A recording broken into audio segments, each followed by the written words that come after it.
Hey Oren dude, what should my new load save intro be? I did it. Perfect.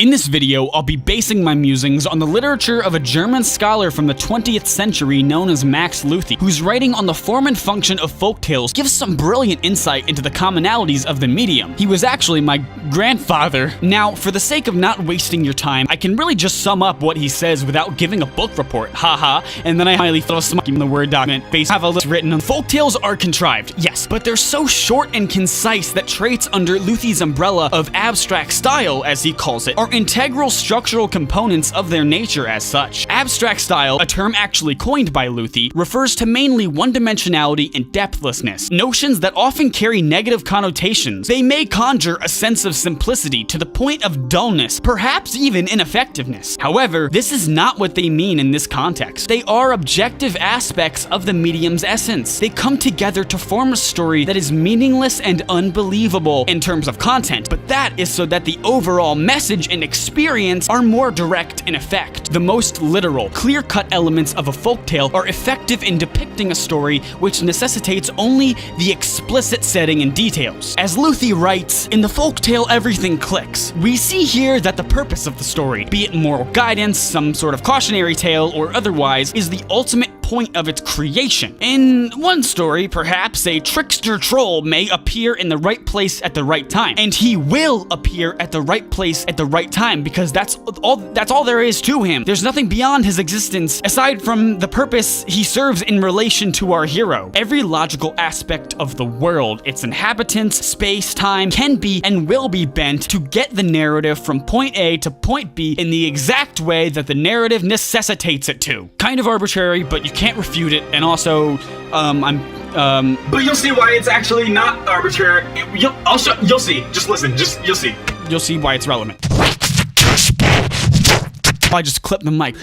Oh my god. The story and world of Skyrim are interesting in context to these conclusions, you see. It's a world created on a much, much larger scale than any individual folktale or fairy tale or what have you. So much so that it harbors tales of its own. You've got books with stories and logs lying all around the world. In theory, Lüthi's analysis really should not apply to the world of the Elder Scrolls. It's just too outright complex. However, when we look at Skyrim in the context of being a game, not just a piece of lore, it actually becomes rather easy to see how these staple traits of folklore and the like are in fact applicable just with its nature as a game in areas all throughout its mechanical design. If we look at Skyrim with this in mind, I think we'll be able to see how interpreting parts of the game under the lens of these ideas can lead to some really interesting conclusions that will be my conclusions in this video. Firstly, the hero of our story is the player character. Now, that's a given, of course, in most games as well, actually. You see, the player has control over all of the acute movements and actions performed by the protagonist. This is not inconsequential, though. This culminates in a larger scale as overall control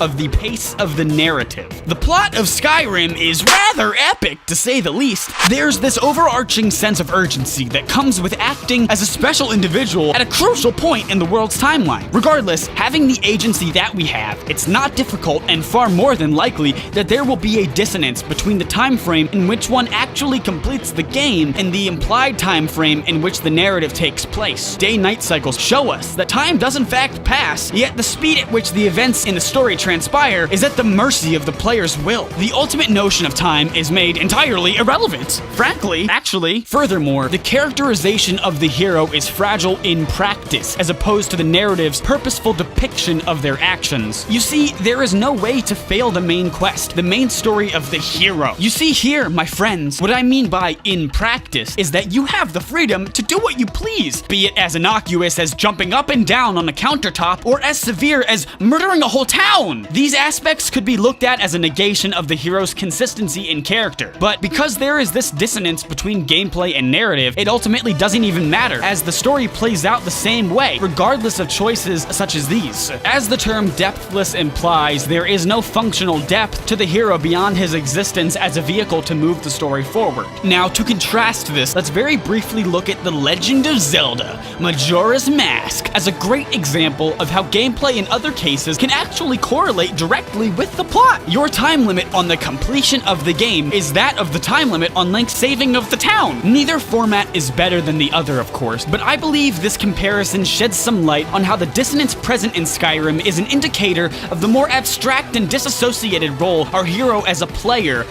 character plays in context to our story. Now, shall we move on to how this feeds into why this disconnect is necessary for the game to function as it does? We shall! We'll do this now, let's do it! Non-main story integral characters and entities and side quests perfectly encapsulate one-dimensionality and depthlessness. These characters will repeat themselves over and over for the sake of providing information, incentives to take action, or innocuous interaction with the player. They are placed within the world meaningfully and are equipped with functions specific to their role in the gameplay. All other aspects of them, regardless of the stories or history they may tell, serve no purpose beyond existing for the player to encounter. The same concept may be applied to enemies, of course.